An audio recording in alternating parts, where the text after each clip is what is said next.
Prions ensemble.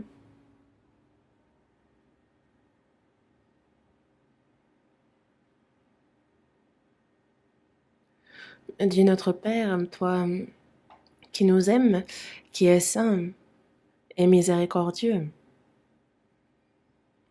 nous étions éloignés de toi, nous étions perdus dans le péché, mais tu as eu pour nous de la miséricorde. Et le jugement, et la malédiction que nous devions recevoir, c'est le Seigneur Jésus qui s'en est chargé à notre place. Et par le précieux sang que le Seigneur versa, tu lavas éternellement nos péchés, et tu fis que sans aucun mérite de notre part, nous fûmes sauvés. Tu as fait de nous tes enfants, et tu nous donnes l'espérance glorieuse de pouvoir entrer dans ton royaume éternel. Pour toutes ces grâces, nous te remercions. À cette heure, nous qui avons reçu la rédemption éternelle par le précieux sang que le Seigneur versa, nous sommes réunis devant toi, nous te remercions pour tes grâces, nous apprenons ta parole et nous te remercions de nous permettre d'avoir la communion. À cette heure encore, il y a cette parole, ta volonté sainte que tu souhaites nous révéler et comment il nous convient de vivre, enseigne-le nous. Il y a ceux qui écoutent en famille et qui ne sont pas ici présents, mais qui écoutent là où ils sont. Seigneur, sois avec chacun d'eux. Accorde la grâce qui leur convient.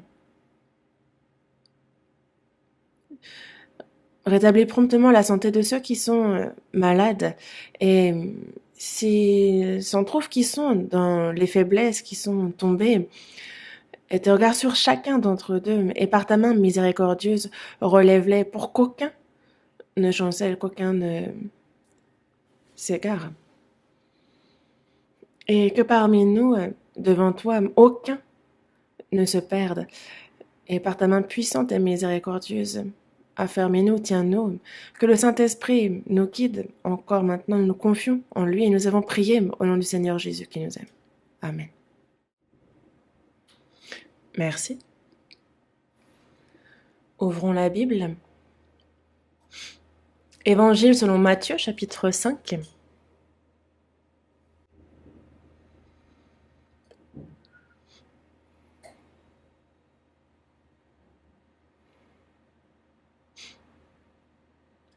Évangile selon Matthieu, chapitre 5, du verset 1 au verset 7. Évangile selon Matthieu, chapitre 5, du verset 1 au verset 7. Voyant la foule, Jésus monta sur la montagne et, après qu'il se fut assis, ses disciples s'approchèrent de lui. Puis, ayant ouvert la bouche, il les enseigna et dit, « Heureux les pauvres en esprit, car le royaume des cieux est à eux. Heureux les affligés, car ils seront consolés. Heureux les débonnaires, car ils hériteront la terre. Heureux ceux qui ont faim et soif de la justice, car ils seront rassasiés. Heureux les miséricordieux, car ils obtiendront miséricorde. » Jusqu'ici.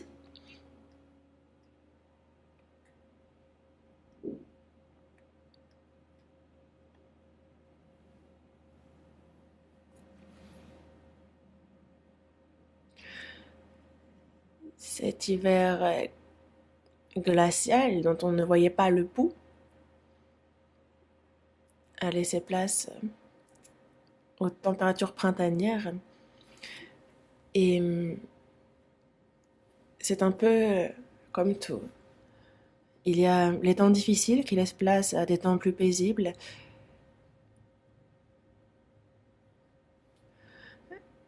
Toute l'année dernière, ce sont des moments particulièrement difficiles que nous avons traversés. Et il y a cette pandémie de la Covid-19 qui nous a surpris, qui a touché le monde entier, qui a fait perdre la vie à beaucoup de personnes, qui nous a imposé des restrictions dans plusieurs aspects de notre vie, et cela nous a impactés, mais nous avons continué la communion, la prédication de l'évangile, nous avons beaucoup à faire.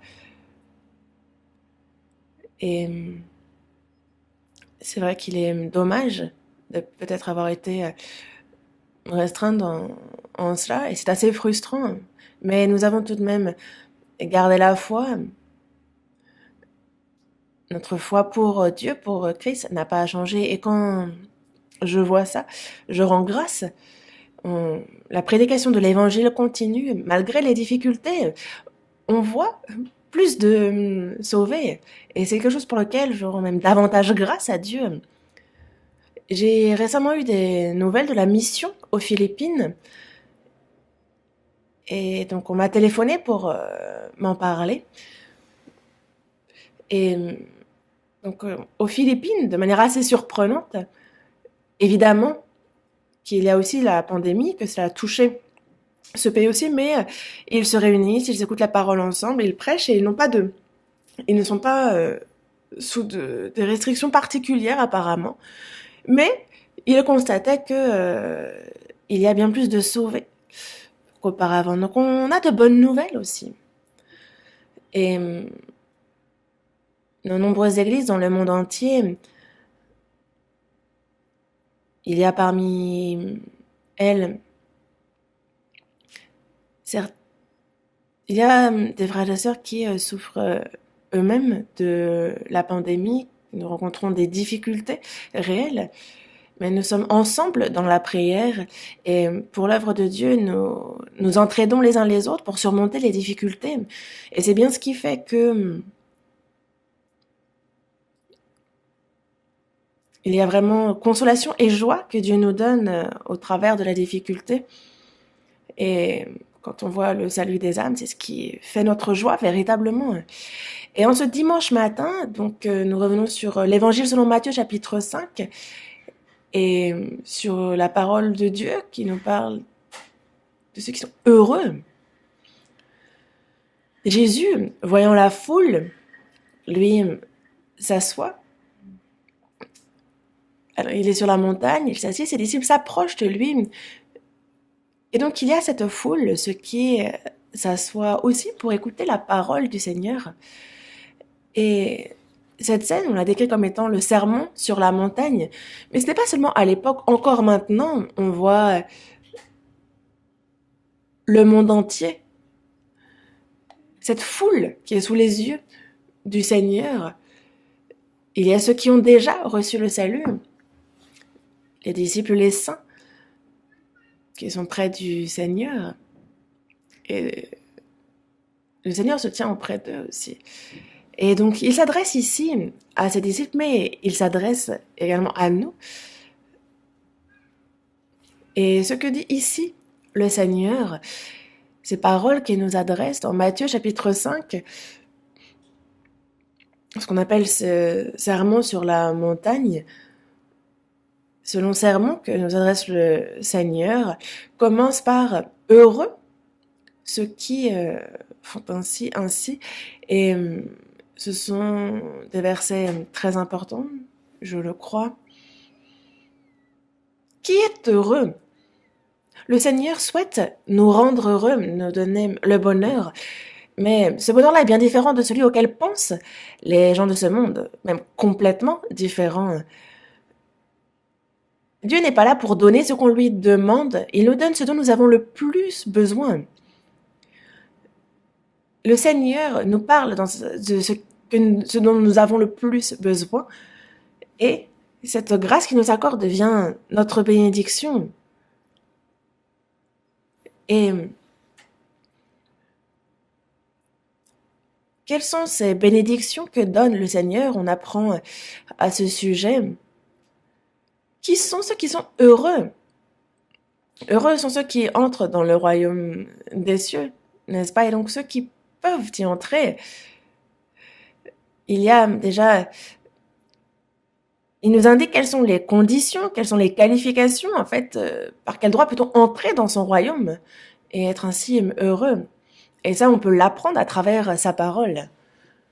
Et donc, heureux les pauvres en esprit, comme je vous en ai parlé précédemment, l'homme vient les mains vides et repart les mains vides. Et c'est bien la raison pour laquelle nous sommes voyageurs, nous sommes pèlerins sur cette terre. Mais ce que Dieu donne, c'est glorieux et éternel. C'est son royaume, le royaume des cieux. Et pour entrer dans ce royaume, il faut que sur cette terre, nous sachions qu'il n'y a ni véritable bonheur, ni véritable satisfaction. Il faut savoir combien pauvres nous sommes en esprit, car il n'y a dans ce monde aucun bonheur que l'on puisse recevoir avec les richesses de ce monde. Pourquoi? Parce que notre âme est perdue devant Dieu. Et c'est pour cela qu'il nous faut que la chair est peut-être pauvre, mais l'on peut être riche, avoir beaucoup de biens et pourtant être quand même pauvre en esprit. Qu'est-ce que l'espérance? Qu'est-ce que le véritable bonheur? Si on n'a pas la réponse à cette question, alors après notre mort, si l'on ne connaît pas où on se rend après la mort, ceux qui n'ont pas cette réponse non plus sont vraiment misérables, ils sont vraiment les plus malheureux, car il faut pouvoir connaître notre état spirituel pour pouvoir entrer dans le royaume des cieux. Et je vous en ai parlé déjà à plusieurs reprises, mais il nous faut connaître déjà combien pauvres nous sommes en esprit pour entrer dans le royaume des cieux. Il dit aussi, heureux les affligés, car ils seront consolés. Et dans ce verset, il nous parle du fait que il faut que devant Dieu, nous sachions combien nous sommes pauvres, combien nous sommes misérables spirituellement, et aussi combien grande est aussi la malédiction, le jugement que nous devons recevoir selon l'état spirituel dans lequel nous sommes. Et affligés à cause de notre péché et connaître donc ce pardon pour être consolés du fait que nous ne sommes désormais plus sous la condamnation, nous ne sommes plus jugés. Heureux les affligés, car ils seront consolés, consolés par la rédemption des péchés, c'est ce dont il nous parle. Heureux les débonnaires, les gens doux, car ils hériteront la terre, ceux qui ont été justifiés, ceux qui ont reçu la rédemption éternelle et qui n'ont pas seulement reçu la vie venant de Dieu, mais qui ont aussi reçu les sentiments de Christ, qui ont son cœur en eux. Ce n'est plus moi qui vis, c'est Christ qui vit en moi. Car il n'a pas seulement donné la vie, mais il a aussi donné les sentiments de Christ en nous. Christ vit en nous. Et dans Matthieu chapitre 11, verset 29, comme il nous l'a dit, il est dit « Prenez mon joug sur vous et recevez mes instructions, car je suis doux et humble de cœur. » Je suis doux et humble de cœur. Et la douceur, l'humilité sont les traits de caractère de chrétien. La nature divine de Dieu à laquelle nous participons. Je suis doux et humble de cœur. Être doux devant Dieu et, quelles que soient les épreuves auxquelles nous faisons face, d'être obéissant, de supporter et surmonter ça dans le silence. Il a dit justement qu'une telle personne hériteront la terre. Preuve que nous sommes sauvés, c'est cette douceur, l'obéissance en silence à la parole de Dieu. Avant de recevoir le salut, nous sommes égoïstes, nous sommes individualistes, nous sommes cruels. Et les hommes deviennent de plus en plus sauvages. Mais petit à petit, alors que l'homme croit, alors en tant que sauvé, il va voir aussi cette personnalité de Christ se former en lui. Je suis doux et humble de cœur. Et une autre preuve certaine du salut, justement, non pas seulement la vie de Christ, mais aussi cette personnalité de Christ qui se forme dans la personne. Et il y a donc cet héritage spirituel qui nous est réservé et dont il nous parle, que nous en hériterons. Heureux ceux qui ont faim et soif de la justice, car ils seront rassasiés. Et celui qui est doux et humble de cœur, et certes, il est heureux, il est aussi satisfait. Mais il y a quand même la faim, la soif de la justice, ce cœur qui souhaite poursuivre la volonté de Dieu, lui être agréable. C'est un peu lorsque l'on n'a ni à manger ni à boire. Ce n'est pas de cette faim-là, de cette soif-là dont on parle, mais de ce cœur ardent vis-à-vis de la justice de Dieu. Les hommes de ce monde, ceux qui ont faim vont chercher à manger, ceux qui ont soif vont chercher à boire, n'est-ce pas? Il y a ce cœur de notre côté qui souhaite ardemment faire la volonté de Dieu. Comme Jésus l'a bien dit juste avant d'être crucifié, toutefois que non pas sa volonté se fasse, mais que celle du Père se fasse. Et le diable l'a tenté, lui disant, si tu as faim, fais de cette pierre du pain. Mais Jésus a bien répondu, l'homme ne vivra pas de pain seulement, mais de toute parole qui sort de la bouche de Dieu. Et nous, c'est bien de la parole dont il faut que nous nourrissions. On a aussi cette volonté d'accomplir la volonté de Dieu. Et c'est d'ailleurs, nous avons ce cœur ardent.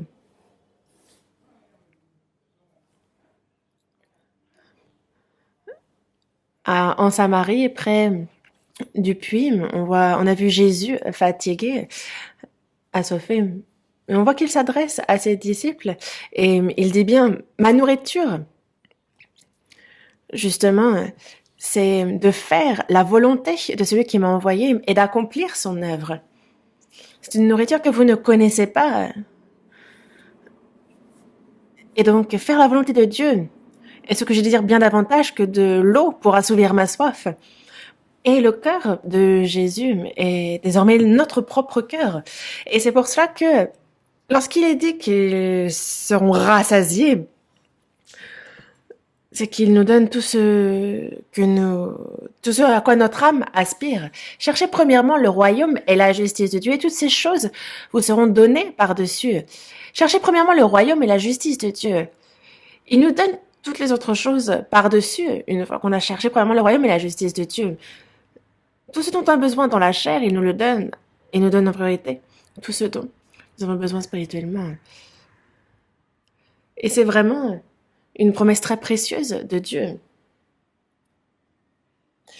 Et aussi,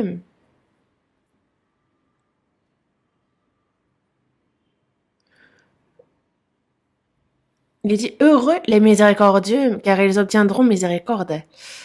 Aujourd'hui, nous allons réfléchir à ce verset. Heureux les miséricordieux. Qu'est-ce que les miséricordieux? Miséricordieux, c'est avoir de la sympathie, de la miséricorde, être généreux, indulgent, charitable, avoir de la compassion, être gracieux vis-à-vis d'eux. C'est être généreux vis-à-vis d'autrui. C'est bien cela, la miséricorde.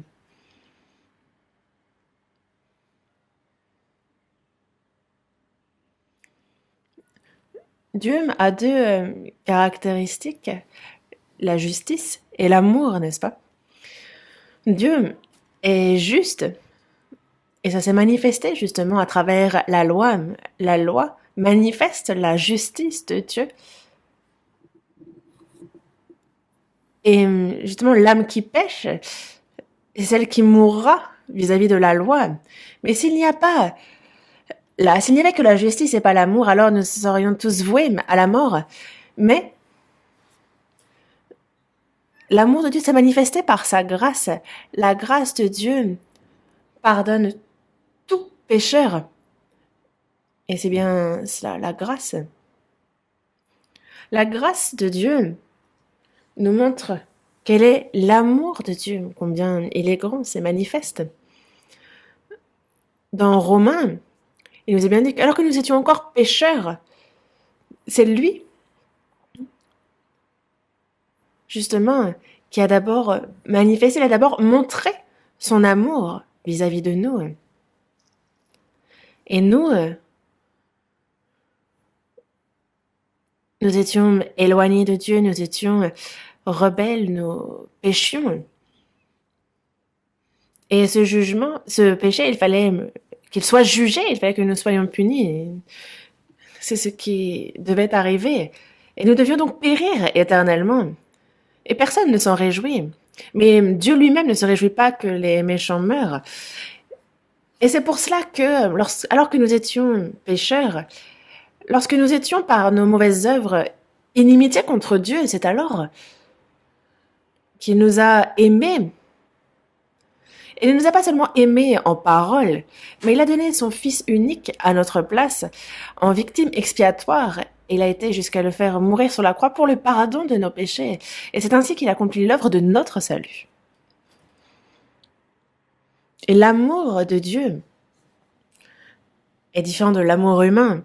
L'amour chez l'homme, c'est donnant-donnant. Si telle personne m'aime, je vais l'aimer en retour. Si telle personne me déteste, je vais la détester en retour. C'est aussi assez personnel. Plus on apprend à connaître la personne, plus on va devenir généreux vis-à-vis de cette personne. Mais ça aussi, ça reste instable tout de même. C'est peu fiable. Mais l'amour de Dieu n'a rien à voir avec l'amour humain.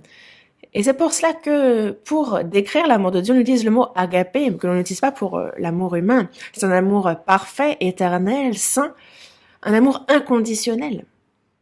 Inconditionnel. Quand on parle d'être inconditionnel, c'est que la personne soit méchante, que la personne soit gentille, peu importe. C'est un amour qui aime, quel que soit le sujet de cet amour. Et Dieu donc ne se réjouit pas de la mort des pécheurs, d'aucun d'eux. L'amour de Dieu est donc fut manifesté par sa miséricorde.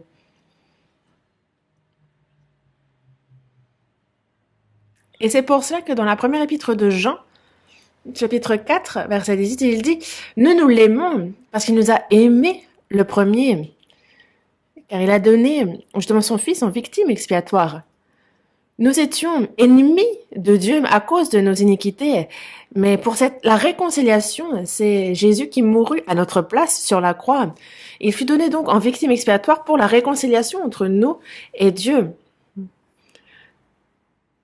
Ça a réconcilié Dieu des cieux et les pécheurs de cette terre.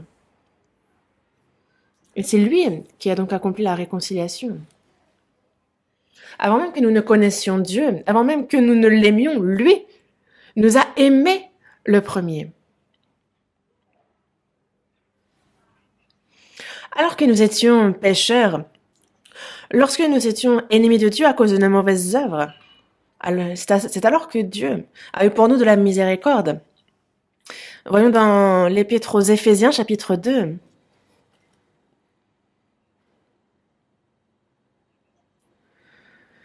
Éphésiens, chapitre 2.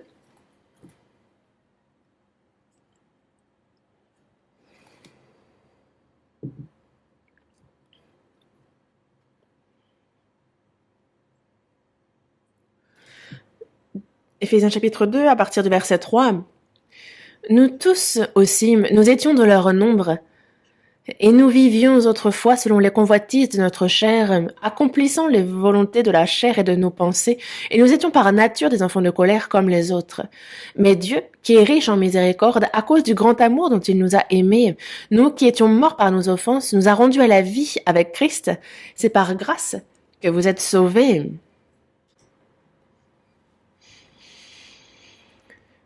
Nous suivions autrefois selon les convoitises de notre chair. On suivait le prince de la puissance de l'air. On accomplissait les volontés de la chair et de nos pensées. Nous vivions exactement comme tout le monde. Et nous étions par nature, nous étions fondamentalement, de manière innée, des enfants de colère, voués à la perdition, au jugement. Mais Dieu, lui qui est riche en miséricorde, à cause du grand amour dont il nous a aimés, lui, on nous parle de Dieu qui est riche en miséricorde, n'est-ce pas? Il est riche en miséricorde. Lui qui nous a aimés, et c'est à cause du grand amour dont il nous a aimés. Et nous ne pouvons pas saisir à quel point grand est cet amour. combien il est haut, combien il est saint, combien il est aussi profond, combien il peut ramener un pécheur, même s'il est tombé jusqu'au fin fond, au plus profond. Et la largeur de cet amour, plus large, plus vaste que l'univers, que l'océan, et la longueur de cet amour, l'éternité de cet amour. Et ce grand amour, cet amour surprenant, ce grand amour dans mon cœur, c'est la paix et la joie qu'il me donne, ce grand amour. Ce grand amour. Cet amour qui m'accueille, qui ouvre les bras à n'importe quel pécheur, même le plus grand. Ce grand amour. L'amour de Dieu qui est riche en miséricorde. Et ce grand amour en est justement le résultat de cette miséricorde. Dieu, riche en miséricorde, s'il n'était pas miséricordieux, nul ne pourrait être sauvé. Parce que nous sommes bons? Parce que nous sommes justes? Non. Ce n'est le cas de personne. Le seul moyen pour nous d'être sauvés, c'est la miséricorde de Dieu à notre égard. Avant même que nous ne connaissions Dieu, avant même que nous ne l'aimions, Dieu nous a premièrement aimés. C'est lui qui nous a aimés en premier. Et parce qu'il est riche en miséricorde, alors il a manifesté son amour. Et à cause du grand amour dont il nous a aimés, alors c'est de manière inconditionnelle que nous avons reçu le salut. Et c'est par le moyen de la foi, ça ne vient pas de nous, c'est le don de Dieu. C'est un don gratuit que nous avons reçu de Dieu, le salut. Et c'est bien pour cela que l'amour de Dieu, comme il est dit dans Matthieu, chapitre 18, verset 14, il est dit que ce n'est pas la volonté de votre Père qui est dans les cieux, qu'il se perde un seul de ses petits. Ce n'est pas la volonté du Père, ce n'est pas ce qu'il veut. Quel que soit le pécheur, combien bas il est, combien il est perdu, ce n'est pas la volonté de Dieu qu'il se perde. Et dans 1 Timothée chapitre 2 verset 4, il veut que tous les hommes soient sauvés et parviennent à la connaissance de la vérité. Dans la seconde épître de Pierre chapitre 3 verset 9, il est dit qu'il use de patience envers vous, ne voulant pas qu'aucun périsse, mais voulant que tous arrivent à la repentance. Il y a cet amour de Dieu, sa miséricorde, et on voit la patience dont il use vis-à-vis des hommes, des pécheurs. Elle est insaisissable. Vis-à-vis des pécheurs qui sont voués à la perdition, mais on voit l'amour qu'il a pour eux.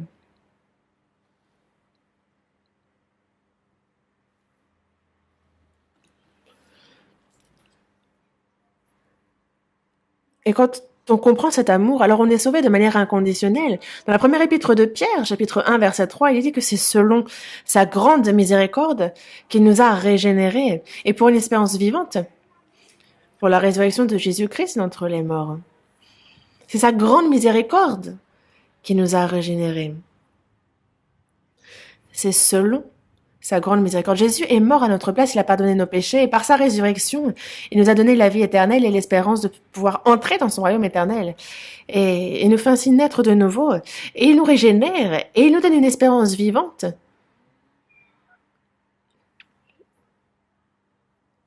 Il nous les a réservés dans les cieux. C'est ce qu'il a préparé pour nous dans les cieux. Et donc, être sauvé, entrer dans le royaume des cieux, c'est le possible seulement par l'amour qui vient de sa richesse en miséricorde.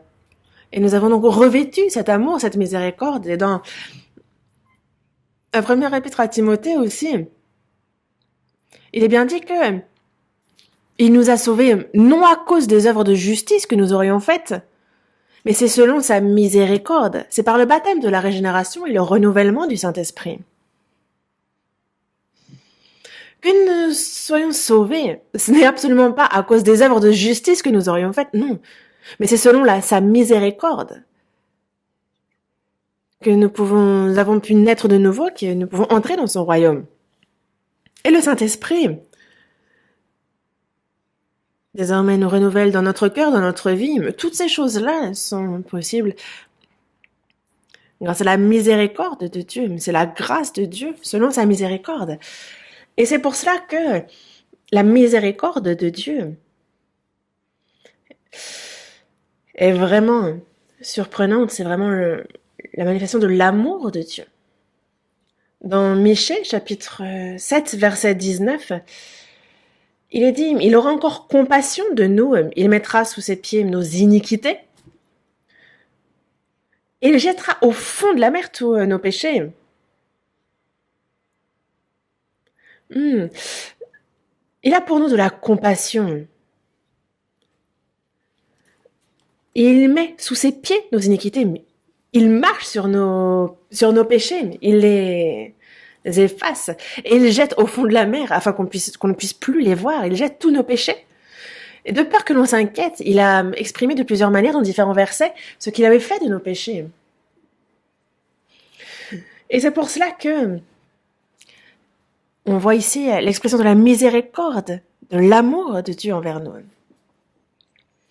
Dans Ésaïe chapitre 55, verset 7, il est dit que le méchant abandonne sa voie, et l'homme d'iniquité ses pensées, qu'il retourne à l'Éternel. Qu'il retourne à l'Éternel qui aura pitié de lui. Qu'il retourne, alors Dieu aura pitié de lui. Dieu dit qu'il retourne à l'Éternel qui aura pitié de lui, à notre Dieu qui ne se lasse pas de pardonner. C'est un verset très précieux. Quel que soit le pécheur, que soit ce qu'il a commis, ce qu'il a fait. Parce que le diable, lui, s'amuse à nous susurrer que Dieu, tu penses qu'il va t'accepter, toi, un pécheur, toi qui as fait ceci et cela. Quelqu'un comme toi ne sera jamais reçu par Dieu. Toi, tu n'as fait que ce qu'il y a de mauvais, tu n'as fait que pécher. Évidemment qu'il faut que tu sois jugé et maudit. Comment est-ce que toi, tu pourrais avancer vers le royaume de Dieu? Et le diable nous dit, toi, non, quelqu'un comme toi, jamais tu ne pourras entrer dans le royaume de Dieu, jamais tu ne seras accepté par Dieu. Et justement, en fait, il embourbe le pécheur dans son péché, dans sa culpabilité, alors que Dieu, lui, au contraire, même le méchant, il veut que le méchant abandonne sa voie, que l'homme d'iniquité abandonne ses pensées, et simplement qu'il retourne à lui. Alors il ne se lasse pas de pardonner. Il aura pitié de lui. Et il le répète constamment, n'est-ce pas, de retourner à lui, de se détourner de nos voies et de retourner à lui. Dans Luc, chapitre 18, du verset 9 au verset 14, en fait, quand on regarde ce passage, il y a une parabole que le Seigneur nous adresse en parlant de personnes qui se rendent au temple pour prier. Donc, il y a deux hommes qui montent au temple pour prier. L'un est pharisien et l'autre est publicain. Le pharisien, lui, sert Dieu. Il est parmi le peuple d'Israël, peut-être celui qui fait partie de la confession la plus pieuse parmi les Juifs. Quelqu'un qui observe de manière extrême les commandements, qui jeûne, qui fait les offrandes, qui justement, on le voit à travers sa prière, il est debout, il prie en lui-même et il dit moi, justement, je jeûne 2 fois la semaine, je donne la dîme de tous mes revenus. Ils sont zélés dans les offrandes. Il dit, ah, moi, vraiment, je rends grâce. Hein. Je ne suis pas comme le reste des hommes, mais je ne suis pas comme ce publicain non plus. Je ne suis pas adultère, je ne suis pas ravisseur, je ne suis pas injuste. Ce n'est pas faux. Parmi les hommes, il est peut-être le plus sage, mais ça ne le rend pas juste devant Dieu. Dans Ésaïe, chapitre 64, verset 5, il est bien dit que nous sommes tous comme des impurs et que toute notre justice est comme un vêtement souillé. On pourra être juste aux yeux de Dieu. Cela reste impur, cela reste un vêtement souillé. Et qu'est-ce que vous voulez qu'il dise? Qu'est-ce que vous voulez qu'il fasse d'un vêtement souillé? Lui qui est pur. Et donc c'est vraiment de l'hypocrisie. C'est quelque chose que Dieu ne reçoit pas. La justice humaine devant Dieu est un vêtement souillé. Adam et Ève se sont revêtus de feuilles de figuier, n'est-ce pas? Et c'était insensé que de se présenter ainsi devant Dieu. Mais Le publicain, pardon, lui, il se tient à distance. Et lui-même a commis a enfreint tous les commandements de la parole. Il est très éloigné peut-être de la piété du publicain, du pharisien, pardon. Et on pourrait dire en termes plus contemporains qu'il arnaque, c'est un escroc. Mais il désire tout de même la grâce de Dieu. Mais il n'ose même pas lever les yeux au ciel, il n'ose même pas se tenir près du temple. Le pharisien, lui, est debout, il prie, il lève les bras. Le publicain, lui, se tient à distance, il n'ose même pas lever les yeux au ciel. Et il dit quoi? Ô Dieu, sois apaisant vers moi, moi qui suis un pécheur. Il ne dit pas j'ai commis ça ou ça. Il dit juste je suis un pécheur. Moi-même, je ne suis que péché. Mais sois apaisé envers moi. On peut très bien avoir commis telle ou telle chose et demander grâce, demander à Dieu miséricorde. Il est vrai que les péchés peuvent entraîner la peine de mort, mais on peut tout de même demander, n'est-ce pas, à miséricorde. On peut demander, parce que, et surtout à Dieu, sois apaisé envers moi. L'homme s'est présenté s'appuyant sur sa justice, l'autre s'est tenu à distance, s'appuyant sur Dieu, lui demandant simplement d'être apaisé, demandant seulement la miséricorde de Dieu. Et on voit bien que c'est le publicain qui est descendu dans sa maison justifié plutôt que l'autre.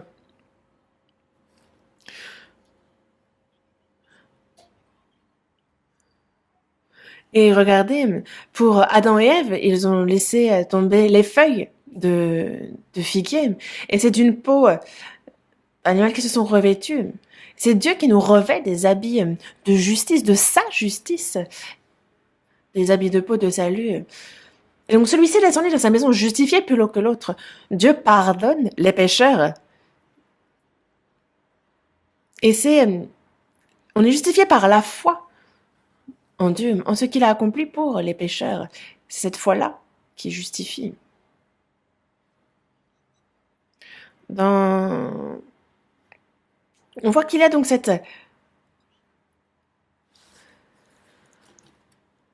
il y a justement on est gratuitement justifié par sa grâce, par le moyen de la rédemption qui est en Jésus-Christ. C'est gratuitement. Il n'y a de notre côté aucun mérite que nous puissions mettre en avant. On est gratuitement justifié par sa grâce. Il a eu pour nous justement de la miséricorde et c'est ce qui nous a sauvés. Et c'est sur cet amour, sur cette miséricorde que nous avançons avec assurance devant lui. Et c'est pour cela que ce n'est pas parce que les hommes ont beaucoup de péchés qu'ils périssent. Il n'y en a aucun qui soit dans ce cas-là. Seulement, il y a cette miséricorde de Dieu, cet amour, et ne pas y croire et ne pas se repentir. C'est à cause de cela que les hommes périssent. Dans Romains chapitre 2, versets 4 et 5, il est bien dit que si on méprise les richesses de la bonté de Dieu, de sa patience, de sa longanimité, si on ne reconnaît pas la bonté de Dieu qui nous pousse à la repentance,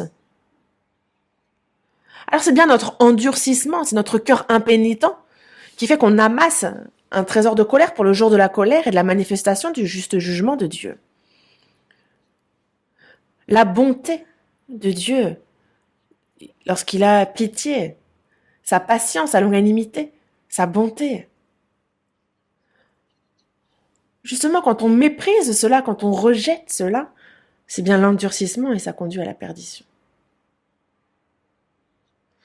L'entêtement, l'endurcissement, un cœur impénitent. Mais tout cela amasse un trésor de colère pour le jour de la colère et de la manifestation du juste jugement de Dieu. Et ça, c'est quoi? C'est l'incrédulité qui fait cela. La raison pour laquelle les hommes sont jugés, c'est qu'ils ne reconnaissent pas la bonté de Dieu qui pousse à la repentance. C'est qu'ils ne se repentent pas.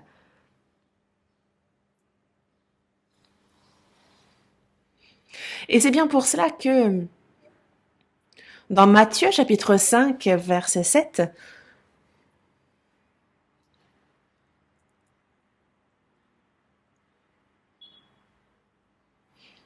Heureux les miséricordieux, car ils obtiendront miséricorde.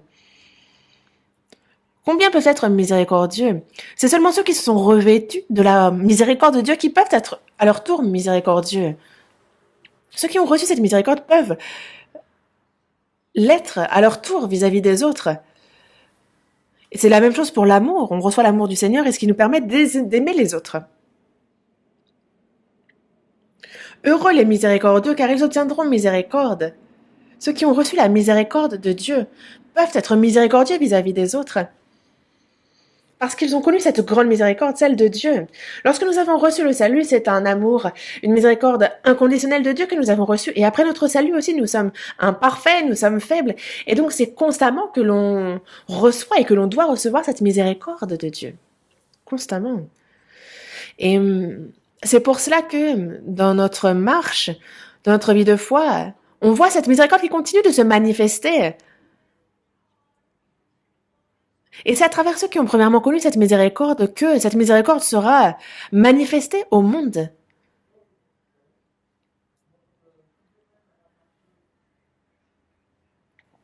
Et c'est par l'amour et par la grâce de Dieu que nous avons reçu le salut. Et c'est pour cela que la joie, la paix que nous avons n'a pas été donnée seulement pour nous, mais également afin de partager cela avec tous les autres. Elle nous a simplement été donnée en premier pour qu'on la partage.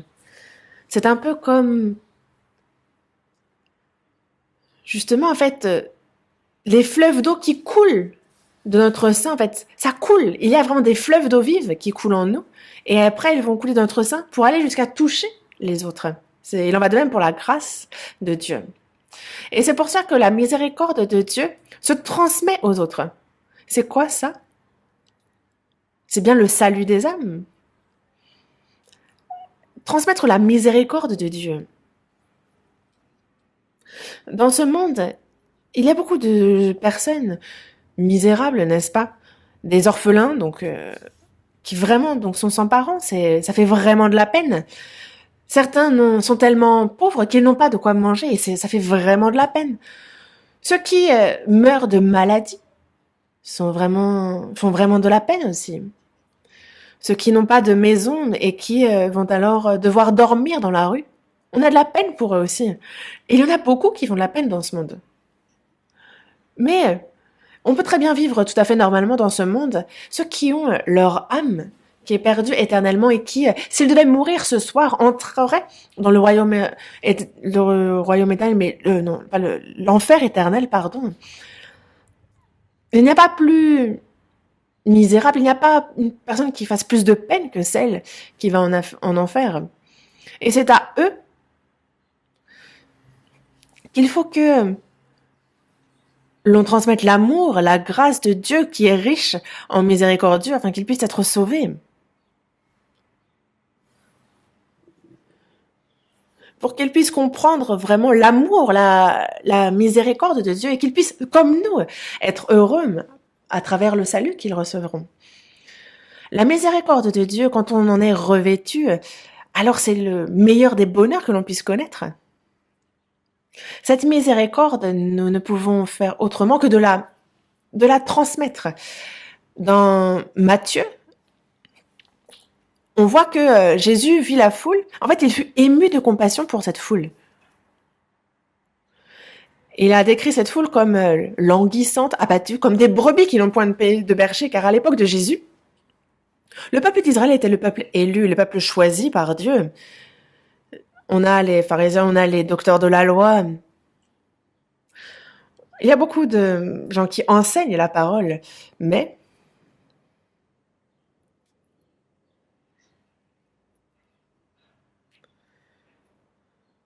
ce n'étaient pas les bergers qui peuvent nourrir, qui peuvent guider les brebis. Non, ils étaient comme aux yeux du Seigneur. Justement, il a été ému de compassion parce qu'il a trouvé cette foule languissante, abattue, comme des brebis qui n'ont point de berger. Et nous aussi, en fait, il faut que nous ayons le même regard que le Seigneur. Il faut que nous puissions regarder de la même manière les gens de ce monde, avec le même regard. S'il fut ému de compassion à l'époque, c'est encore le cas maintenant. Regardez tous les gens de ce monde. C'est avec le regard de Jésus qu'il nous faut les regarder et avoir de la peine pour eux, être ému de compassion, comme le Seigneur le fut à l'époque. Il faut que nous aussi nous regardions avec le même regard ce monde. Actuellement, on pourrait dire que l'on est à l'apogée du christianisme. Il y a beaucoup d'églises, de pasteurs, de confessions de foi. Mais le berger qui nourrit et guide le berger, il est difficile d'en trouver. Nombreux sont ceux qui disent croire, mais ceux qui sont véritablement nés de nouveau sont trop nombreux. Et c'est le Seigneur lui-même qui nous en parle, disant qu'il y a peu. Parce que beaucoup chercheront à entrer et ne le pourront pas, à entrer dans le royaume des cieux. Peut-être une personne parmi des milliers, peut-être une personne parmi des millions, qui sait? Est-ce que ce n'est pas surprenant? Et c'est bien pour cela que nous, Dieu qui est riche en miséricorde, il faut que nous ayons cette miséricorde dans notre cœur, qu'on la prêche aux autres pour les aider à recevoir le salut. Il y en a encore trop, notre famille, nos proches, nos amis, mais pas seulement, aussi nos voisins, les gens de ce monde, tous, sans exception, font tous de la peine. Il fut ému de compassion pour tous. Et il faut que, comme le Seigneur regarda ce monde, il faut que nous ayons le même regard sur ce monde. Nous, il y a la pandémie de la Covid-19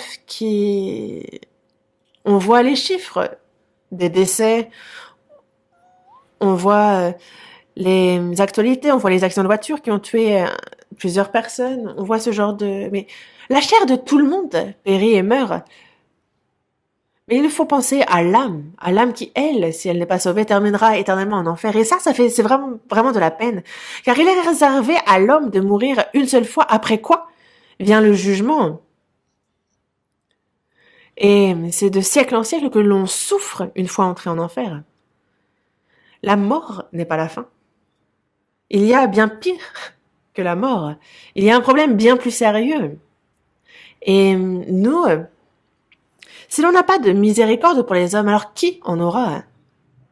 Qui pourra les consoler?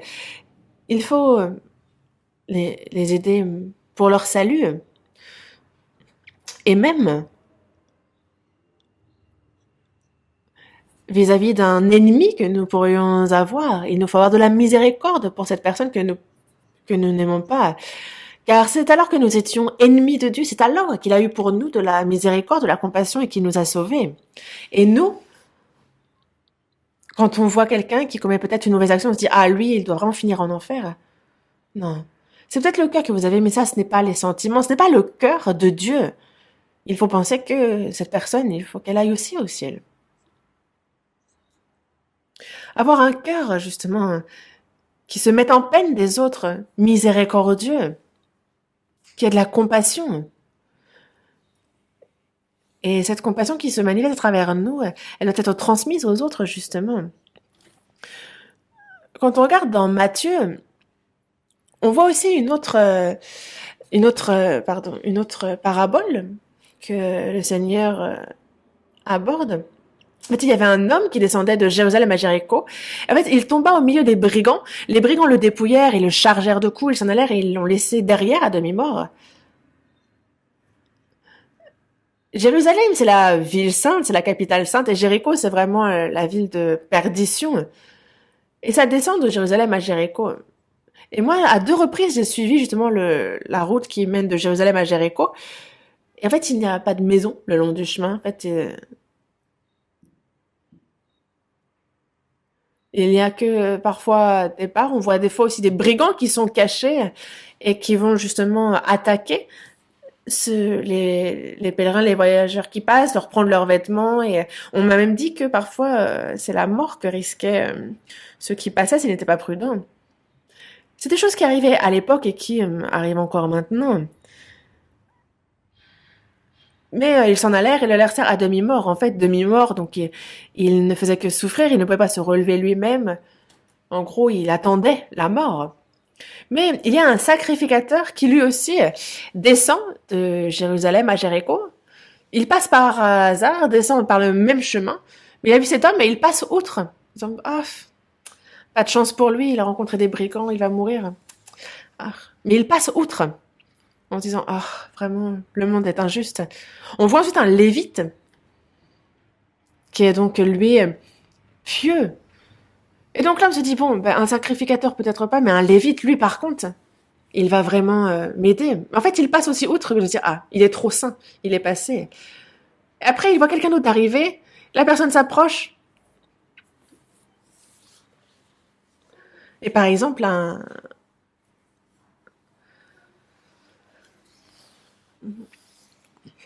sacrificateur, le lévite sont passés, pourtant, on aurait pu penser qu'il les aidera.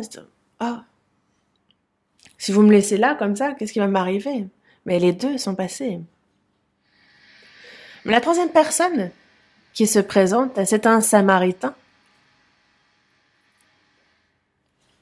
Donc il voyageait, il était venu là, mais en fait il fut ému de compassion lorsqu'il le vit, donc il s'approcha, il a bandé ses plaies, il a versé de l'huile et du vin, il a mis aussi donc celui qui est blessé sur sa monture, il l'a conduit à une hôtellerie, il a pris soin de lui. Pourquoi? Parce que il a certes sorti d'affaires au sens où sa vie n'est plus en danger, mais il a des blessures profondes qu'il faut penser, qu'il faut guérir. Et il va donc donner de deniers au tenant de l'hôtellerie et de prendre soin de lui le temps qu'il revienne, disant je te le rendrai quand je reviendrai. Et donc il le confie à cette hôtellerie. Et le bon samaritain désigne Jésus, n'est-ce pas? Celui qui a rencontré les brigands, c'est un juif. Il part de Jérusalem et il s'en va à Jéricho et c'est là qu'il rencontre les brigands. Le sacrificateur, le lévite, ne l'aide pas. Mais les Juifs qui vivent à Jérusalem et les Samaritains sont vraiment en mauvais termes. Ils ne se considèrent pas l'un l'autre parce que justement à l'époque, en fait, il y a les Samaritains qui sont des Juifs qui se sont mêlés aux étrangers. Et donc vraiment, ils ont très peu d'estime les uns pour les autres et les Juifs considèrent les Samaritains comme des animaux. Dans la mesure du possible, n'ont pas affaire à eux. Et c'est pour ça que le Juif, par exemple, des fois quand il parlait de Jésus, il disait de Jésus qu'il était lui-même un Samaritain et qu'il était possédé d'un démon. Il disait de Jésus qu'il était un Samaritain, mais c'était pourtant le Sauveur. Et on voit justement le sang et le Saint-Esprit, c'est vraiment ça, l'huile et le vin, c'est ce dont on a absolument besoin pour guérir. Et en même temps, c'est ce qui permet dans l'urgence de soigner les plaies d'un blessé. On a le vin qui justement va désinfecter et l'huile, elle, qui va justement adoucir les plaies. C'est avec ça qu'on bande les plaies. Et nous, justement, nous avions commis des péchés qui nous conduisaient en enfer, mais Jésus, lui, nous a sauvés par le sang qu'il a versé. Je suis né de l'esprit lavé dans son sang. Et justement, en fait, n'empêche que nous avons des blessures profondes et il faut donc que l'on suive un traitement pendant un certain temps. Et le Samaritain confie donc ce juif au chef de l'hôtellerie, qui est l'Église. Et les 2 dénarions qui sont donnés sont la grâce et la vérité, justement. Nous avons besoin constamment de la grâce après notre salut et aussi de la vérité qui nous renouvelle, qui nous a permis d'être pardonnés. Et c'est à travers ces deux choses aussi que nos plaies sont constamment pansées. Et ce, jusqu'à ce que le Seigneur revienne. Quand le Seigneur reviendra, ce qu'il veut, ce n'est pas de voir quelqu'un qui est sur le point de mourir, qui est dans un état critique. Il veut voir quelqu'un qui a retrouvé la forme dont les plaies sont pansées. Et donc le Seigneur revient, et lorsqu'il reviendra, il a bien dit revenir, et ce, sans se préoccuper des péchés. Il faut que nous désirions, que nous attendions impatiemment son retour. Et aussi, Jésus s'adresse à un docteur de la loi et lui dit, c'est l'inverse, c'est le docteur de la loi qui s'adresse à Jésus qui dit, mais qui est mon prochain? Parce qu'on a dit que il faut donc faire pareil à notre prochain, mais qui est mon prochain? Il dit, ah, mais c'est un tel. Donc Jésus lui dit, va, et toi, fais de même. Va, et toi, fais de même. Et c'est quelque chose qu'une personne qui n'est pas sauvée ne peut pas faire, prendre soin de son prochain.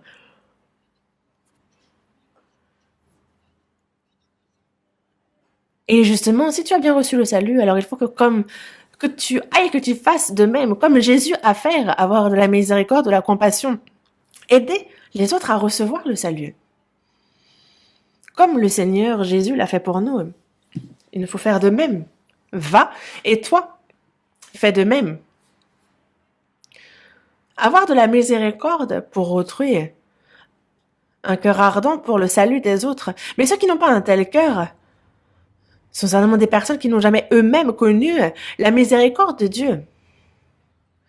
Comment une personne qui elle-même a reçu la miséricorde de Dieu, comment pourrait-elle ne pas avoir un cœur qui a de la compassion pour les âmes qui périssent?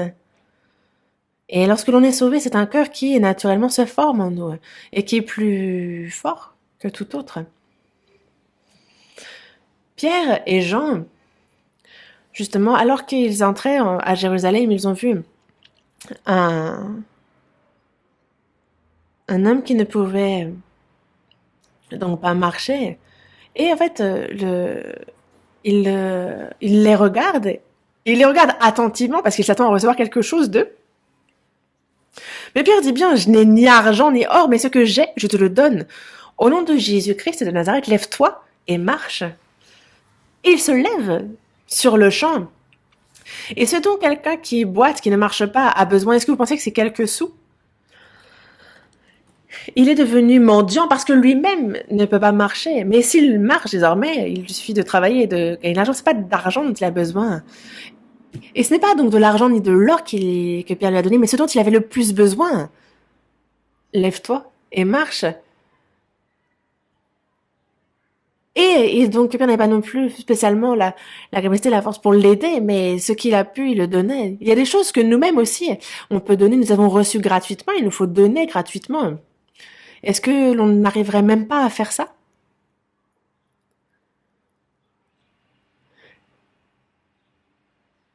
Et c'est pour ça que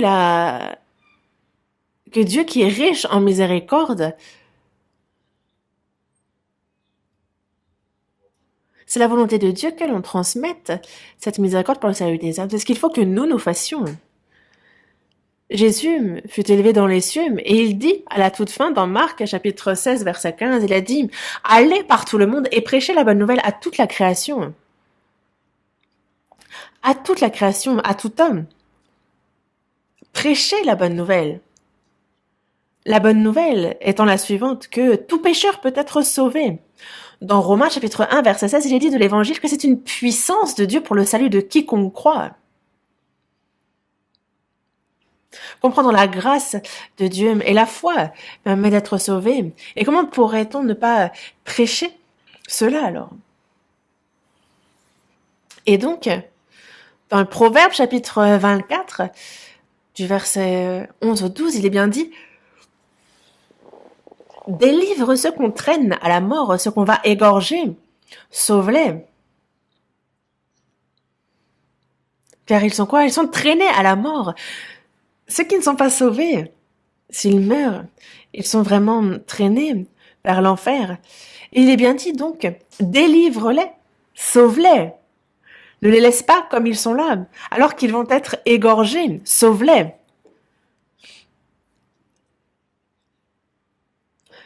Et il y a bien des priorités, il faut commencer par...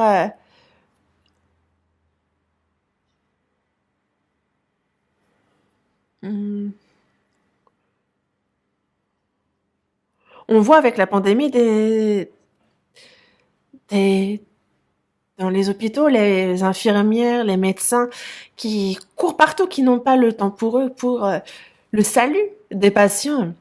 On le voit parfois justement quand il y a des tremblements de terre ou quand il y a aussi des catastrophes naturelles.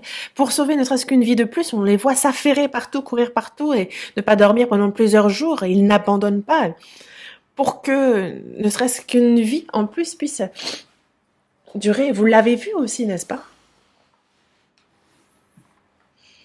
C'est précieux.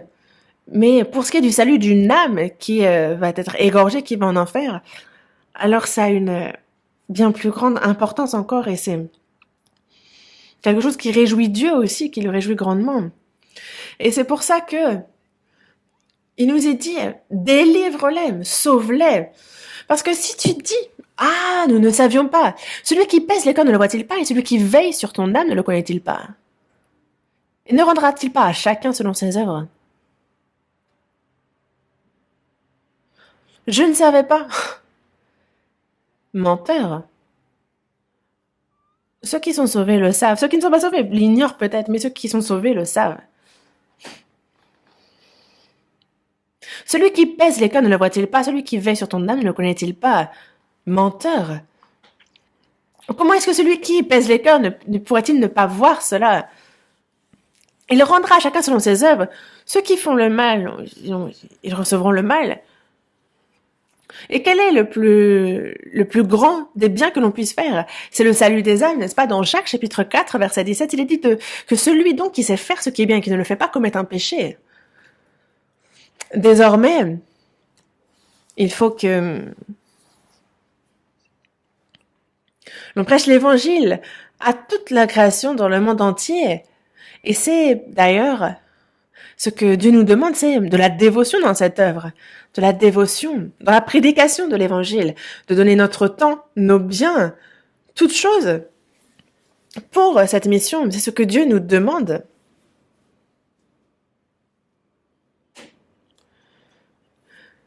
On a l'impression que l'évangile a été prêché dans le monde entier, mais il y en a encore pourtant beaucoup trop qui n'ont pas encore eu l'occasion d'écouter ce véritable évangile, la parole de vérité. Et vous le savez bien, n'est-ce pas? Et c'est pour ça qu'il nous est dit de prêcher la parole, d'insister en toute occasion, favorable ou non. Que l'occasion soit bonne pour évangéliser ou non, même que ce soit difficile ou plus ou moins facile, il nous faut prêcher la parole. Et ça, c'est vraiment la requête de l'apôtre Paul, et c'est le cœur de Dieu à notre égard, c'est ce qu'il nous demande.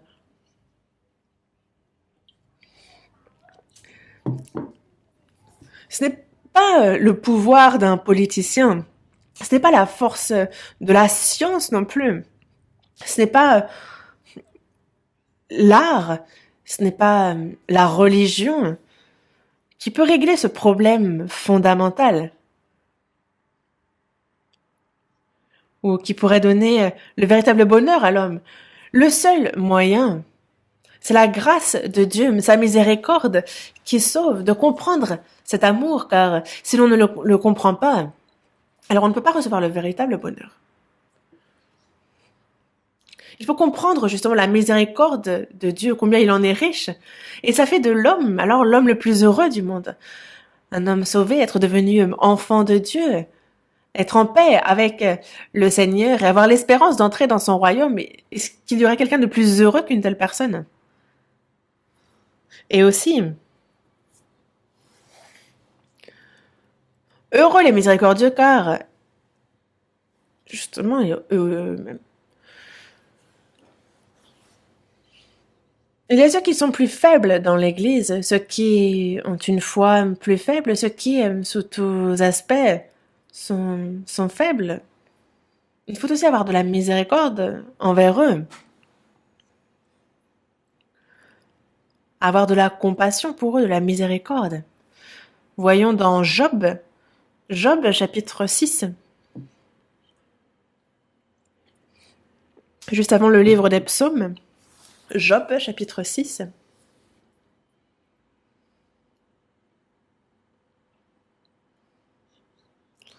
Verset 14. Job chapitre 6, versets 14 et 15. Celui qui souffle a droit à la compassion de son ami, même quand il abandonnerait la crainte du Tout-Puissant. Mes frères sont perfides comme un torrent, comme le lit des torrents qui disparaissent. Job était un homme qui craignait Dieu.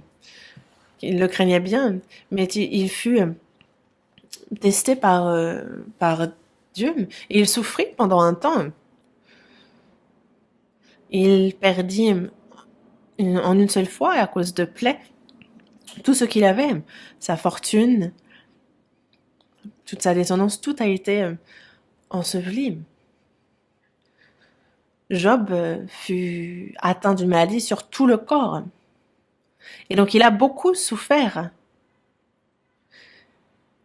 Et d'ailleurs, il se grattait. Mais on voit qu'il y a 3 de ses amis qui viennent lui rendre visite. Et donc, pendant un moment, ils sont tellement sous le choc qu'ils ne parlent pas plusieurs jours. Et ensuite, que disent-ils? Ils disent, as-tu déjà vu quelqu'un être châtié sans avoir commis de péché?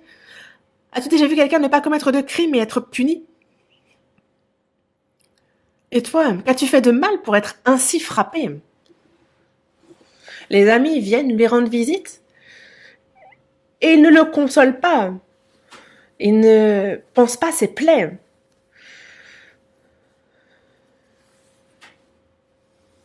Et Job dit bien à ses amis, vous êtes tous des médecins de néant. Vous êtes des médecins qui ne guérissent pas. Vous êtes tous des médecins de néant. On dirait que vous aidez, mais en fait, vous aggravez mes blessures. Et on voit bien justement qu'il était donc bien fatigué, il a souffert. Celui qui souffre,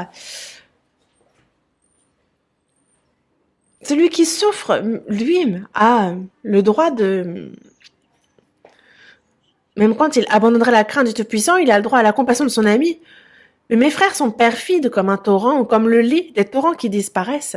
Et lorsque vous avez le lit des torrents qui disparaissent, alors tous les arbres alentours s'assèchent et meurent.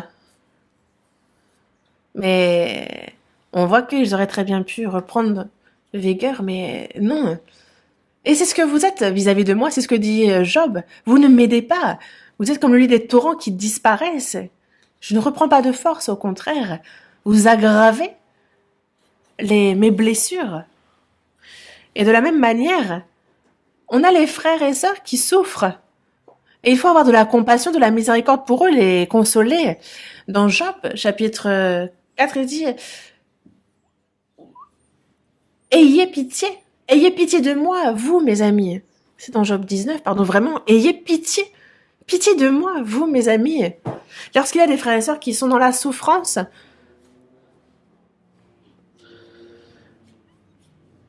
est-ce qu'il faut que les frères et sœurs se disent « Ah, lui, c'est qu'il a péché, qu'il est puni ainsi, et bien fait pour lui. » Non, c'est la consolation qu'il faut apporter à ce frère, le courage pour qu'il puisse se relever. Dans le psaume 103, verset 13, il est dit « Comme un père a compassion de ses enfants, l'Éternel a compassion de ceux qui le craignent. »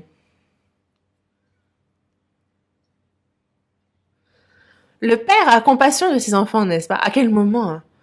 Lorsqu'il est plutôt faible physiquement, lorsqu'il a fait une bêtise, lorsque justement il n'est toujours pas mature. En fait, il a de la compassion. Est-ce qu'il va abandonner son enfant? Non. Comme un père a compassion de ses enfants, de même l'Éternel a compassion vis-à-vis de nous, quand nous sommes au milieu des épreuves, quand nous souffrons, quand nous sommes pauvres. Il a de la compassion pour nous comme un père. Et il faut que nous ayons le même cœur. Dieu a tout le temps de la compassion pour nous. Dans la première épître aux Thessaloniciens, chapitre 5, verset 14, il nous dit de consoler ceux qui sont abattus, de supporter les faibles. Il y a parmi les frères et sœurs sauvés ceux qui sont abattus, ceux qui sont faibles. Et on a tous besoin de protecteurs, car certains n'ont personne pour les aider. Donc il ne faut pas s'élever. Dans Jude, chapitre 1, verset 22, il dit justement de se reprendre les uns, de reprendre ceux qui contestent, ceux qui doutent, ceux qui, dans leur cœur, ne pas se dire « Ah là là, mais lui, il est sauvé pourtant depuis un moment, pourquoi il doute comme ça ?» Non. Ayez de la compassion les uns pour les autres. Ayez un tel cœur. Un cœur, justement, de compassion vis-à-vis de ceux qui ne sont pas sauvés, afin qu'ils puissent être sauvés. Et un cœur de compassion vis-à-vis des frères et sœurs qui sont plus faibles. Avoir de la compassion, être miséricordieux, vraiment. Et aussi, cette miséricorde qui pardonne ceux qui sont mauvais envers nous, ceux qui font le mal. Dans Éphésiens, chapitre 4, verset 32, il dit « Soyez bons les uns envers les autres, compatissants, vous pardonnant réciproquement comme Dieu vous a pardonné en Christ. » Oui.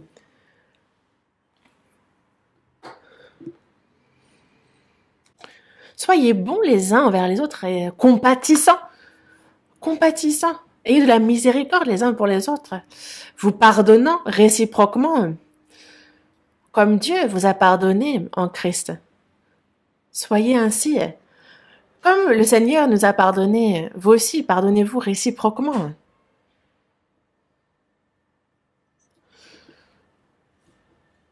Parce que si on a un cœur qui ne pardonne pas, si on dit « Ah, ça c'est ta faute », si on a de la haine pour l'autre, un tel cœur peut justement rendre plus grave le péché de cette personne vis-à-vis du péché que l'autre aurait pu commettre. Dans Marc, chapitre 11, verset 25, il est bien dit que lorsque vous êtes debout faisant votre prière, si vous avez quelque chose contre quelqu'un, pardonnez. Afin que votre Père qui est dans les cieux vous pardonne aussi vos offenses. Quand on prie, s'il y en a qui ont des problèmes ou qui ont mal agi vis-à-vis de nous, pardonnez. Afin que votre Père qui est dans les cieux vous pardonne aussi vos offenses.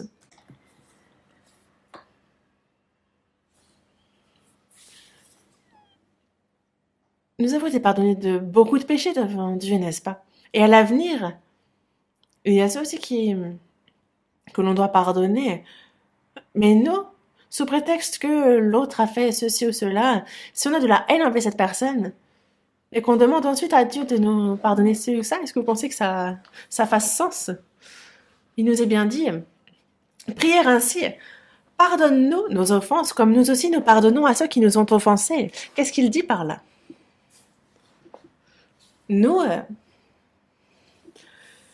commettons bien plus d'erreurs que nous ne faisons de bonnes choses.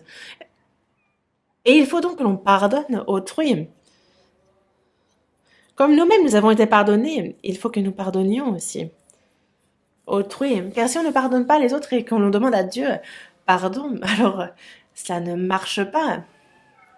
Pardonne-nous nos offenses comme nous aussi nous pardonnons à ceux qui nous ont offensés. Avoir un cœur qui pardonne, un cœur justement qui a de la miséricorde. Dans Matthieu chapitre 18, du verset 23 au verset 35, en fait, on voit il y a un roi qui a voulu faire rendre compte à ses serviteurs. Et quand il se m'a compté, en fait, on lui en emmène un qui devait 10 000 talents. Et comme il n'avait pas de quoi payer, donc son maître il ordonne qu'on vende ce serviteur, lui, sa femme, ses enfants, tout ce qu'il avait, pour acquitter la dette. Mais le serviteur se jette à terre, il se prosterne devant lui et dit « Seigneur, aie patience envers moi et je te paierai tout. » Et ému de compassion, le maître de ce serviteur donc le laisse aller et lui remet sa dette. Mais après qu'il fut sorti, ce serviteur, qui donc fut pardonné de sa dette de 10 000 talents, lui justement, il rencontre un de ses compagnons qui lui devait 100 deniers. Il le saisit, l'étrangle, et il dit, paie ce que tu me dois. Et donc, son compagnon se jette à terre, le supplie, disant, mais aie patience envers moi et je te paierai. Mais il dit non. Il n'a pas voulu, et donc il l'a jeté en prison jusqu'à ce qu'il lui paye ce qu'il devait. Et en fait, justement, les compagnons ont vu ce qui est arrivé, et en fait, ils ont été profondément attristés, ils sont allés raconter au maître tout ce qui s'était passé, alors que, justement, lui avait été, sa dette avait été acquittée, une dette de 10 000 talents. Lui, on a eu envers lui de la patience, de la compassion, mais lui n'a pas eu cette patience vis-à-vis de celui qui lui en devait seulement.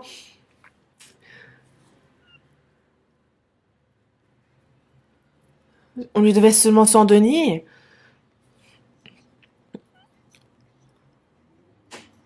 Et donc c'est ainsi que mon Père céleste vous traitera si chacun de vous ne pardonne à son frère de tout son cœur. 10 000 talents, si on fait le calcul, on est à peu près, en gros, à 10 milliards à peu près. Une dette de 10 milliards, c'est énorme. Comment rembourser une telle dette, surtout si on est pauvre? C'est une dette que l'on ne remboursera pas, même si on y passe toute notre vie. Mais 100 deniers, par jour, on est à un salaire journalier de à peu près 10 millions environ. Mais lui, il avait donc une dette de 10 milliards et il emprisonne quelqu'un qui lui doit 10 millions. Ça n'a pas de sens. Et il faut que nous, devant Dieu, quoi que l'on fasse toute notre vie, quelles que soient les erreurs que l'on commette, on était des pécheurs. Vraiment, c'était impardonnable. Et pourtant, Dieu nous a pardonné. Il a jeté derrière lui, il a jeté dans les profondeurs de la mer, il a dit ne plus se souvenir de nos péchés, n'est-ce pas? Mais nous, dès qu'il y a une petite erreur qui est commise par autrui, on ne pardonnerait pas. On ne pourrait jamais pardonner. Alors sachez que Dieu a bien dit que lui-même ne pardonnerait pas. Jésus, justement, fut crucifié, il fut pointé du doigt, insulté, on se moqua de lui. Et que dit-il? Il dit, justement, en fait, qu'ils ne savent pas ce qu'ils font. Il a prié pour ses ennemis. Étienne, lui aussi, a prêché la parole de Dieu. Et les Juifs grinçaient des dents et l'ont lapidé. Il a versé son sang, ses os fut brisé. Il était enseveli et c'est alors qu'il disait justement d'avoir de la compassion pour eux vis-à-vis de ceux qui étaient en train même de lui lancer les pierres. Il demandait et priait pour le pardon de ceux qui étaient en train de le tuer. Mais ce n'est pas Étienne qui fit cela. Il y avait le Seigneur en lui. Jésus qui pria pour ceux qui l'ont crucifié et qui le pointaient du doigt, c'est ce Christ qui vivait en Étienne et qui a pu lui permettre de dire une telle chose. Parce que nous avons connu son amour et il est en nous. Et c'est pour cela que c'est rendu possible de pardonner autrui et même nos ennemis. Et aussi, aider les frères et sœurs plus pauvres, c'est aussi être miséricordieux. Il y a des frères et sœurs pauvres. Dans Jacques, justement, chapitre 2, verset 3-4, il dit que si, tournant vos regards vers celui qui porte l'habit magnifique, vous lui dites, toi, assieds-toi ici, à cette place d'honneur. Et si vous dites aux pauvres, toi, tiens-toi là debout, ou bien assis-toi au-dessous de mon marchepied,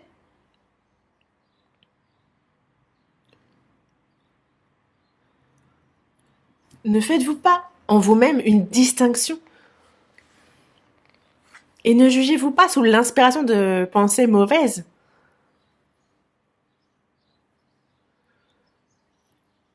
Et c'est vraiment du mépris vis-à-vis du pauvre.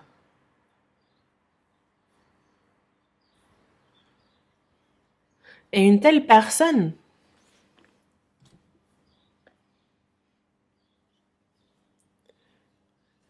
distingue les choses charnelles Et si elle fait une telle distinction,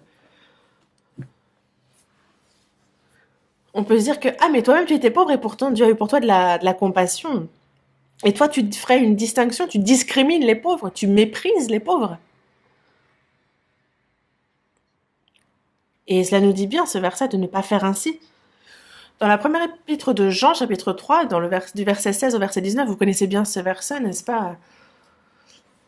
Faites-nous, nous avons connu l'amour de Dieu, en fait, en ce qu'il a donné sa vie pour nous. Et donc nous aussi, nous devons donner notre vie pour les frères. Et donc si quelqu'un possède les biens du monde, et que voyant son frère dans le besoin, il lui ferme ses entrailles, comment peut-on dire que l'amour de Dieu demeure dans ce frère? Une personne qui n'aurait pas de quoi se vêtir, qui n'aurait pas de quoi manger. Et si on n'aide pas cette personne, alors comment pourrait-on dire d'une telle personne que Dieu demeure en lui? Petits enfants, n'aimons pas en parole et avec la langue, mais en action et avec vérité.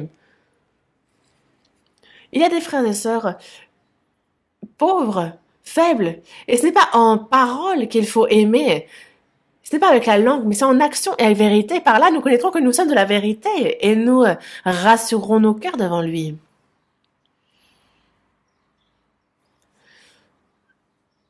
Justement, il faut que nous puissions jusqu'à donner notre vie pour les frères. Il nous faut aimer, non pas seulement en parole et avec la langue, mais en action et en vérité. Qui ne peut pas aimer en parole et avec la langue? Tout le monde peut. Mais ce n'est pas un véritable amour que un amour qui se contente de paroles et qui n'a aucune action. Par là, nous connaîtrons que nous sommes de la vérité et nous rassurerons nos cœurs devant Dieu. Nous pourrons être sans honte devant lui. Nous sommes affermis. Et dans Proverbe 17, verset 17, il est bien dit que l'ami aime en tout temps, mais que dans le malheur, il se montre un frère. Nous ne sommes pas là, frères et sœurs, seulement pour quand tout va bien. C'est dans le malheur, c'est à ce moment-là que ça se manifeste, cette fraternité. Dans Proverbe, chapitre 14, verset 31 aussi, il nous est dit d'avoir pitié de l'indigent, car c'est honorer le Seigneur que de faire ainsi. Avoir pitié de l'indigent, c'est honorer le Seigneur, comme nous le dit ce verset. Dans les Proverbes, chapitre 19, verset 17, il est dit que celui qui a pitié du pauvre prête à l'Éternel, qui lui rendra selon son œuvre.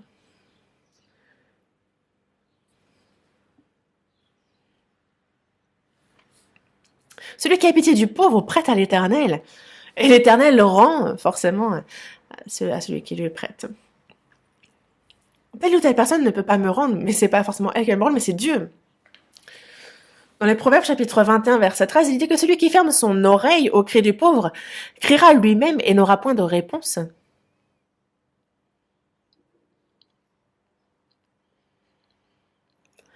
Celui qui est pauvre et qui crie justement, si on ferme notre oreille au cri de ce pauvre, alors on peut savoir que quand nous-mêmes serons dans cette situation, alors on n'entendra pas nos cris non plus. Et je me souviens de la première église dans laquelle j'ai été pasteur. C'était une ville un peu éloignée de Daegu, en Corée. Et c'était avant que je ne me marie, donc je vivais seule en fait, et j'étais pasteur 2 ans dans cette église. Et donc dans le village, il y avait justement un grand-père misérable qui vivait dans une tente. Il était il faisait vraiment de la peine. Mais lors des fêtes nationales, en fait, je recevais beaucoup de légumes, de fruits, de choses à manger. Et comment est-ce que je pouvais manger tout ça? Donc justement, en fait, j'en ai pris, j'ai tout pris, mais je suis allée me balader. Justement, j'ai trouvé ce grand-père et je me suis dit, mais comment a-t-il pu en arriver là? Et donc ce grand-père, je lui ai apporté de ce que j'avais reçu et je lui ai demandé, mais pourquoi est-ce que les gens du village ne vous aident pas? Et il m'a répondu en me disant, j'étais le plus riche de ce village auparavant. Mais à ce moment-là, j'étais tellement arrogant que justement j'étais radin, j'étais avare, je ne donnais pas un sou à l'autre, je n'aidais pas les autres, j'étais vraiment arrogant.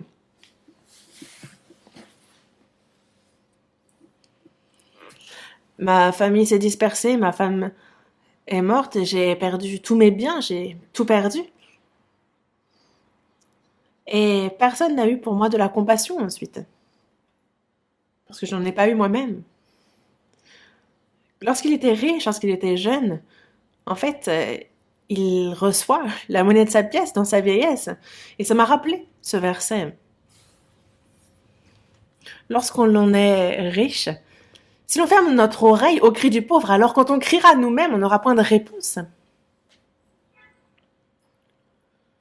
Dans le Proverbe chapitre 28, verset 27, il est dit que celui qui donne aux pauvres n'éprouve pas la disette, mais celui qui ferme les yeux est chargé de malédiction.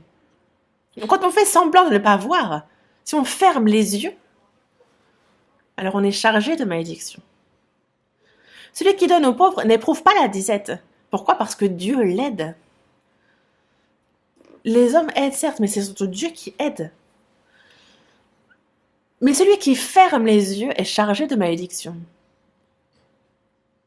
Et c'est pour ça que dans Galates, chapitre 6, verset 10, il est bien dit que pendant que nous en avons l'occasion, pratiquez le bien envers tous, surtout envers les frères en la foi.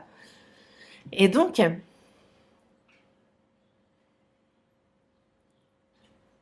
dans Hébreux, chapitre 13, verset 16, il nous est dit de ne pas oublier la bienfaisance et la libéralité. Car c'est à de tels sacrifices que Dieu prend plaisir.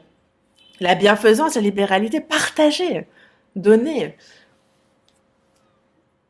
C'est à de tels sacrifices que Dieu prend plaisir. Et aussi, dans Jacques chapitre 2, verset 13, si on regarde ce verset, il dit que le jugement est sans miséricorde pour qui n'a pas fait miséricorde. La miséricorde triomphe du jugement. Qu'est-ce qu'il veut dire ce verset? Lorsque nous avons reçu le salut, aussi nous avons reçu la miséricorde, et après notre salut aussi, nous sommes ceux qui la recevons constamment, cette miséricorde. Lorsque nous serons devant le Seigneur, il y a le jugement il est dit qu'il y a justement le tribunal de Christ, et justement, les chrétiens sont jugés selon leurs œuvres. Ceux qui ne sont pas sauvés, eux, seront jugés pour leurs péchés et envoyés en enfer. Mais pour les chrétiens, dans le tribunal de Christ, ce sera en fonction de comment nous avons vécu, selon le bien et le mal que l'on a fait dans notre chair. Le bien, vivre selon la volonté de Dieu, et ne pas vivre selon la volonté de Dieu, le mal. C'est en fonction de cela que nous devrons rendre compte et que l'on sera jugé. Et donc, quand nous serons ainsi jugés,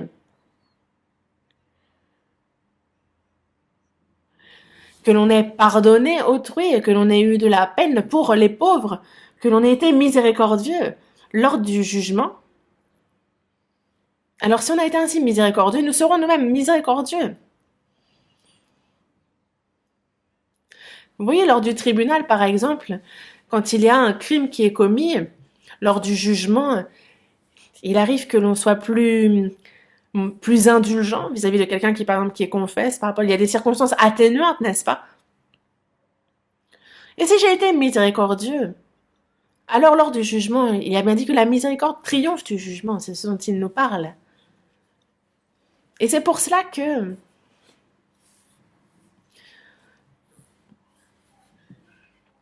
lorsque l'on est miséricordieux vis-à-vis d'autrui, alors Dieu l'est aussi vis-à-vis de nous. Le jugement est sans miséricorde pour qui n'a pas fait miséricorde. Alors on n'a pas de crainte non plus lors du jugement. Parce que Dieu a de la miséricorde pour cette personne et va, même lors du jugement vis-à-vis des choses mauvaises, avoir de la miséricorde pour cette personne. Heureux les miséricordieux car ils recevront la miséricorde. Et ce grand amour de Dieu, nous qui l'avons reçu, ceux qui sont sauvés, doivent être miséricordieux car ils ont reçu la miséricorde. Nous l'avons reçu, n'est-ce pas? Dans le Proverbe chapitre 22, verset 9, il est dit « L'homme dont le regard est bienveillant sera béni parce qu'il donne de son pain aux pauvres. » L'homme dont le regard est bienveillant sera béni, celui qui aide, celui qui donne son pain, celui qui aide le pauvre sera béni. Dieu, il reçoit de Dieu la bénédiction. car Dieu voit cela et il en rend compte. Dans Actes chapitre 9, dans le verset 35, on voit l'apôtre Paul qui dit justement que il faut se souvenir que donner est bien mieux que de recevoir. Il y a plus de bonheur vraiment à donner qu'à recevoir. Pourquoi? Parce que quand on reçoit, on a certes la joie, mais on n'a pas la bénédiction. Alors que quand on donne, oui, pourquoi? Parce que Dieu nous le rend. Et vraiment, quand on donne, c'est Dieu. Alors, quand on donne à autrui, c'est Dieu qui nous le rend. Et vraiment, il secoue et il donne beaucoup. Il fait en sorte que ce soit rempli et que cela déborde. Ça, il faut y croire aussi. Et c'est pour ça qu'on peut dire heureux les miséricordieux. Dans Actes de chapitre 9, à partir du verset 36, on voit qu'il y avait à Joppé, donc parmi les disciples, une femme qui s'appelait Tabitha. Et elle faisait beaucoup de bonnes œuvres et d'aumônes. Donc elle faisait des vêtements pour les plus pauvres. Elle vivait seule, mais elle supportait, elle soutenait vraiment les pauvres. Mais elle-même est tombée malade et elle est morte. Et c'est pour cela que donc ils se sont rassemblés, ils pleuraient.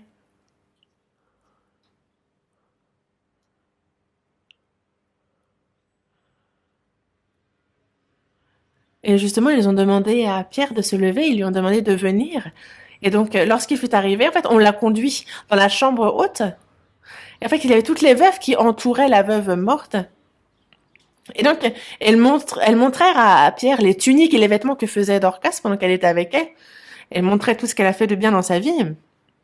Et Pierre a prié ardemment Dieu.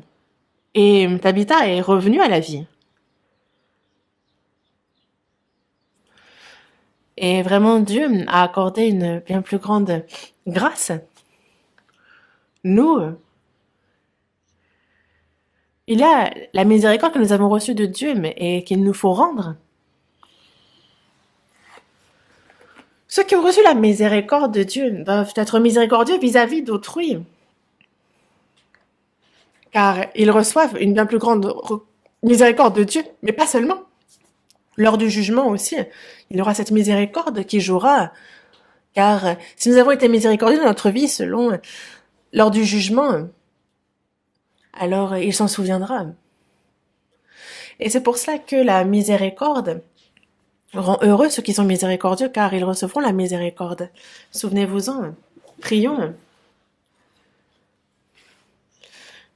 Dieu notre Père, toi qui es miséricordieux, c'est lorsque nous étions pécheurs, lorsque nous étions ennemis contre toi à cause de nos mauvaises œuvres que tu as eues, pour nous de la miséricorde, tu nous as aimés.